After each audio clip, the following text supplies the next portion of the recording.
Hello everyone, अस्सलाम वालेकुम। I hope आप सब बिल्कुल ठीक होंगे। और आज की जो वीडियो का टॉपिक है मैंने इसलिए चूज़ किया है क्योंकि मेरी जो वीडियोस हैं वो मोस्टली मदर्स देखती हैं, न्यू बॉर्न बेबीज़ की, या फिर जिनके 2-3 बच्चे होते हैं या 4 बच्चे होते हैं। ये ऐसा लाइफ का जो स्टेज होता है, पार्ट होता है कि जिसमें हम मदर्स जो हैं टोटली भूल जाते हैं कि हमारी अपनी भी कोई लाइफ है, या हम अपनी स्किन केयर करना, हम अपने आप पे, अपनी बॉडी पे तवज्जो देना जो है वो भूल जाते हैं बिल्कुल। और ऐसा होता है, मतलब हमें बीच बीच में कभी कभी ख्याल आता है, लेकिन फिर कोई ना कोई ऐसा हमारी लाइफ में कोई मिसहैप आ जाता है, या खुदा ना खास्ता बच्चों की तबीयत ख़राब हो जाती है। स्पेशली वो जो टाइम होता है ना बच्चों की बीमारी का, वो बहुत डिफ़िकल्ट होता है न्यू मदर्स के लिए, या फिर जिनके बच्चे अभी छोटे होते हैं। क्योंकि जैसे जैसे बच्चे बड़े हो जाते हैं तो अपना ख्याल खुद रखना सीख सकते हैं, फिर इतनी ज़्यादा परेशानी वाली बात नहीं होती, क्योंकि बच्चे खुद बता सकते हैं कि हमें दर्द है, हमें कुछ भी है, तो उन चीज़ों को ट्रीट किया जा सकता है। लेकिन छोटे बच्चों की जो माएँ होती हैं ना, वो उनको मतलब बच्चों को संभालना बहुत मुश्किल होता है, सिर्फ क्योंकि बच्चों ने रोना होता है, और ना वो बता सकते हैं कि हमें क्या तकलीफ़ है, ना माँ ने बस खुद जज करना होता है, और बच्चे को हर तरह से रिलैक्स करने की कोशिश करनी होती है। ऐसी सूरत में होता क्या है कि माँ जो है अपने आप को भूल जाती है, अपने खाने पीने को भूल जाती है। उसे नहीं पता होता कि मैंने किस टाइम खाना खाया है, नहीं खाया। जब बहुत भूख लगती है तो बस जो मिला खा लिया। तो सबसे पहली चीज़ तो अपने आराम का ख्याल रखना है, नींद अपनी पूरी करनी है। और दूसरी बात ये कि अपने जो भी खाना बना है, 3 टाइम रोटी है ना, वो भी 3 टाइम खानी है, प्रॉपर टाइम पे खानी है, बच्चों के साथ बैठ के खानी है। ये नहीं कि पहले बच्चे को खिला रही है, क्योंकि मैं भी यही आदत है मेरी भी कि बच्चे खा लें, मेरी खैर है, मैंने बाद में खा लिया, ठंडा खा लिया, या फिर एक टाइम खाया नहीं खाया, मतलब ऐसा हो जाता है। लेकिन हमें कोशिश करनी चाहिए, मुझ समेत मैं भी इस चीज़ में गलती करती हूँ कि हमें अपने डाइट का जो है वो ख्याल रखना चाहिए, ताकि हम अपने लिए और अपने बच्चों के लिए आगे मजबूती से ज़िंदगी गुजार सकें, स्ट्रॉन्ग रह के। ये नहीं कि बच्चे थोड़े से बड़े हुए नहीं और हम बीमार पड़ जाएं, और फिर पहले हमने उनकी केयर की, अब वो हमारी केयर में लग जाएं। ना बच्चों की लाइफ रहती, ना माँ बाप की लाइफ रहती। तो इस साइकिल को ब्रेक करने के लिए कि बच्चे भी हमारी वजह से परेशान ना हों, और उन पे कोई ऐसा बर्डन ना आए कि वो हमारी बीमारियों में ही लगे रहें और हर वक्त हमें ही ट्रीट करने में लगे रहें, और ना ही हमारी लाइफ ऐसी गुजरे कि हम बच्चों में ही लगे रहें, बच्चों की खुदा ना खास्ता बीमारियों को ट्रीट करने में लगे रहें, या उनके हर वक्त मतलब बस एक चक्कर सा बना रहे कि बस एक साइकिल में हम जी रहे हैं, हमने अपनी लाइफ का कोई मकसद नहीं बनाया, कुछ नहीं किया। क्योंकि जब हम ये चीज़ तय कर लेते हैं ना कि नहीं बस बच्चे ही हैं, बस बच्चे ही हैं, हमने उनको ही देखना है, उनका खाना खिलाना, उनको यही करना है, वो करना है। बच्चों का ख्याल ज़रूर रखें, लेकिन उनको भी लाइफ जीना सिखाएं, उनको अपने साथ इन्वॉल्व करें कि कुछ ना कुछ करना है अपनी खुशी के लिए। कोई हॉबी है, कुछ भी है, कहीं जाना भी है, आना जाना भी है, ख़रीदना भी है अपने लिए। मतलब माँ बाप जब करेंगे ये सब तो बच्चे माँ बाप से ही सीखते हैं। अगर हम लापरवाही दिखाएंगे अपने खाने पीने में, अपने आराम में, अपने घूमने फिरने में, या तो बच्चे ऑब्वियसली ऐसे ही बनेंगे, लापरवाह बनेंगे। फिर ऐसी लाइफ का क्या फ़ायदा। मतलब अल्लाह ताला ने आपको लाइफ किस लिए दी है जब आपने अपनी ज़िंदगी का मकसद ही नहीं पहचाना। तो अल्लाह ताला ने हर चीज़ हमें अलाउ किया, हलाल चीज़ों में जहाँ जहाँ हमें खुशी मिलती है, हमें वो खुशी हासिल करनी चाहिए और हमारा हक़ है। और अपने सुकून के लिए, अपने मेंटल पीस के लिए, फ़िज़िकल पीस के लिए, अपनी खुशी के लिए जो चीज़ हमें पसंद है हमें वो ज़रूर करनी चाहिए, और लाइफ को एंजॉय भी करना चाहिए। और बच्चों को भी अपने साथ इन्वॉल्व कर रखना चाहिए, बच्चों को कहीं घुमाने ले जाएं, उसी में ही हमारी खुशी है, बच्चों की खुशी है। और मतलब अच्छा टाइम, अच्छी मेमोरीज़ बनाएं, अच्छा टाइम स्पेंड करें। सबसे बड़ी जो चीज़ है ना वो हमारी ग्रूमिंग के लिए यही चीज़ काफ़ी है कि हम जब स्ट्रेस फ्री रहने की कोशिश करते हैं, ज़िंदगी में हालात ऐसे आते हैं, मुश्किलात आती हैं, लेकिन हमें ख़ुद कोशिश करके उन हालात से निकलना है। दूसरी चीज़ ये कि अपनी स्किन का ख्याल रखें, मतलब कि स्किन केयर ज़रूरी करना चाहिए सब ख़वातीन को, स्पेशली 25 साल के बाद। तो क्योंकि स्किन हमारी उसके बाद रिंकल्स आना स्टार्ट हो जाते हैं, और सैगी होना स्टार्ट हो जाती है, और मतलब स्किन थोड़ी डल भी हो जाती है वक्त के साथ साथ। तो उस चीज़ को मतलब हमने अपनी स्किन को फ्रेश रखना है, फ्रेश दिखाना है। ये नहीं कि हमने उसको गोरा करना है या हमने पता नहीं क्या कर देना है अपनी स्किन के साथ, नहीं।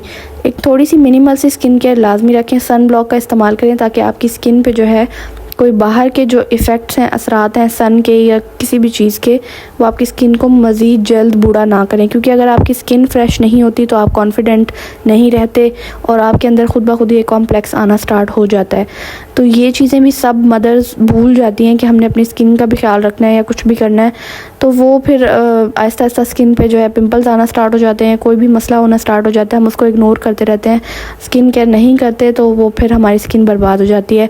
फिर 30 साल की एज में हम जो है 50 साल के लग रहे होते हैं और बिल्कुल हुलिया हमारा जो है वो ख़राब हुआ होता है।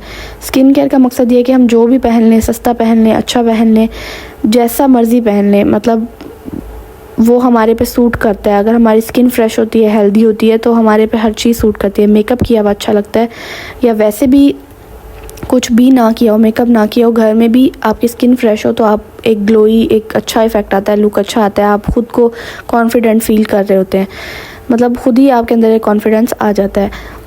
तो ये चीज़ भी बहुत इम्पोर्टेंट होती है जो मदर्स इग्नोर कर देती हैं।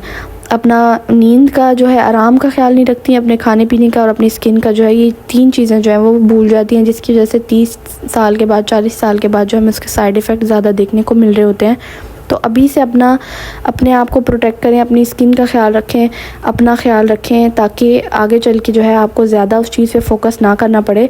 और आगे चल के ज़ाहिर है जैसे जैसे बच्चे बड़े होते हैं ना, उनके साथ साथ उनकी टेंशन्स और मतलब माँओं के लिए टेंशन में इजाफ़ा ही होता है, क्योंकि पहले तो बच्चे छोटे हैं, बस उनकी बीमारी चोट की एक टेंशन होती है।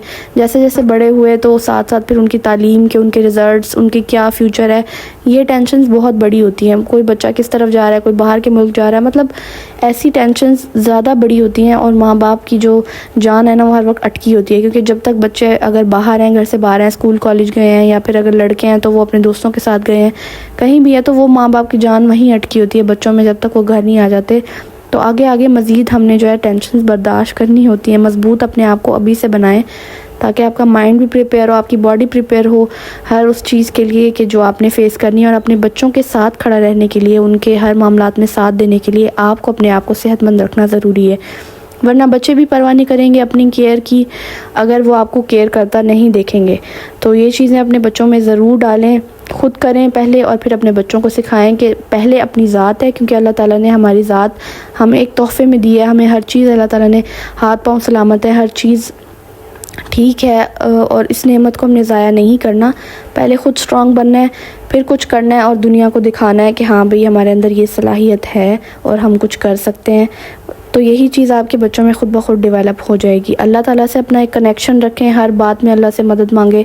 कोई छोटी से छोटी बात भी है, दिल में कहीं भी बैठे हैं, शोर में बैठे हैं, रश में बैठे हैं, लोगों में बैठे हैं, अल्लाह से मजबूती अपने अंदर पैदा करें। और हमेशा कोई भी बात है, सबसे पहले अल्लाह से मांगें, अल्लाह से बोलें, अल्लाह से बात करें।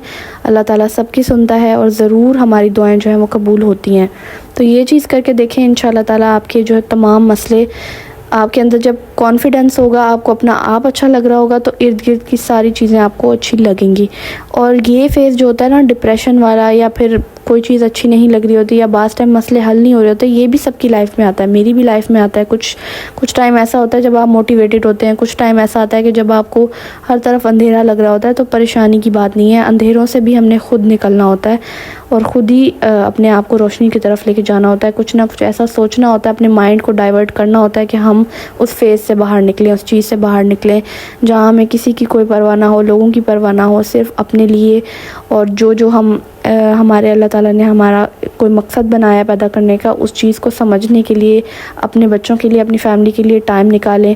अपने आप को फ़जूल बातों से, लोगों की कही हुई बातों से, और उस बातों की जो टेंशन हमारे दिमाग में बसी होती है ना, उसके अंदर से अपने आप को ख़ुद निकालने की अल्लाह ताला हमें तौफ़ीक दे और हमें इतनी हिम्मत दे कि हम अपने आप को निकाल सकें उन चीज़ों से, और अपने बच्चों को, अपनी फैमिली को टाइम दे सकें। अपने बच्चों के लिए हम कुछ ना कुछ कर सकें, अपने लिए कर सकें। तो आई होप आपको मेरी बातें समझ आ गई होंगी, क्योंकि अपनी बात किसी के दिमाग में डालना भी एक बहुत मुश्किल काम होता है। तो मैंने कोशिश की है कि मैं आपको समझा सकूं, और बिल्कुल बहनों वाला मशवरा मैंने आपको दिया है।